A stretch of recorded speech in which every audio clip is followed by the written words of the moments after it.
I was at an event last night for crew and talking to a lot of seniors who are preparing to graduate and they're looking for jobs and they're having a tough time. There's a tough economy we're talking about. You're looking for sales jobs? Yeah. You know, I was thinking, I was talking I have about openings. that. Yeah. It is. Yeah, and it's always who you know. So the question, really looking at that, is what can people do to set themselves apart from everyone else as a candidate? I mean, what's something you do, or what's something you even look for, you know, on the resume or when they're interviewing or things like that? Well, I mean, I touched on it before. One of the things I think distinguishes yourself is an international assignment, being able to speak a language. You know, the biggest issue today, I think, today in business is having people that can work in teams.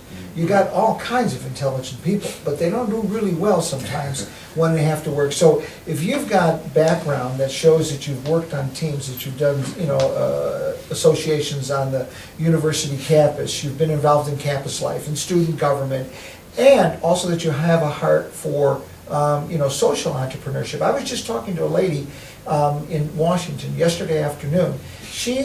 They pay her to take 700 business mid-level 25 to 30-year-olds out of Fortune 100 companies and send them into a developing country to work for a month on a social entrepreneurship issue, right? Because they want their mid-levels that are going to aspire in the next 20 years to be the officers to have a heart for social consciousness. She's sending 700 of them overseas, IBM, GE, Intel, Corning, right? So companies are looking also for people that have a heart. So, you know, the language, the international assignment, that you're doing things on the side, you're tutoring students, that kind of stuff, working in teams. Those are things that if you really make it an issue on your CV and you've done it, you can distinguish yourself. Yeah.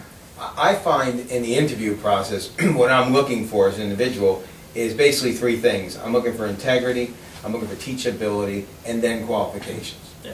Because as Dick said, a lot of qualified people come across your desk. Yeah. And a lot of resumes tend to blend into each other. You know, one of the things I think that's very, very important about a resume is right at the top having a clear statement of what you're looking for. Yeah. As far as a person who has interest in a job, and I think that's very important because when someone has that right up front, it gives me an understanding of what they're looking for. Because one of the things I always ask a person I'm interviewing is, what do you consider the ideal job to be for you? If you could pick the ideal job, you know, and if I'm offering a sales position and they're over here on something else, They want to be a technical rep. exactly. Yeah. You know, it's like, well, why kill yourself? This could be a painful relationship. So the point is that I'm really trying to get to the integrity of the individual. I want to know that they're teachable, because no matter what environment you come into, no matter how much experience you bring to the table, there's a new culture you have to learn. Right. You're working with new people, whether it's local or international, right? More so international, obviously. But then, you know, lastly is the qualification. So if you want to differentiate yourself, the first thing is some type of statement on your resume that's going to say it. You know, like right there, bang, I'm different. Right. And then when you get in the interview process, don't be afraid to share your heart. You know, really, you need to be that person of integrity. Because it's going to come out in the wash anyway.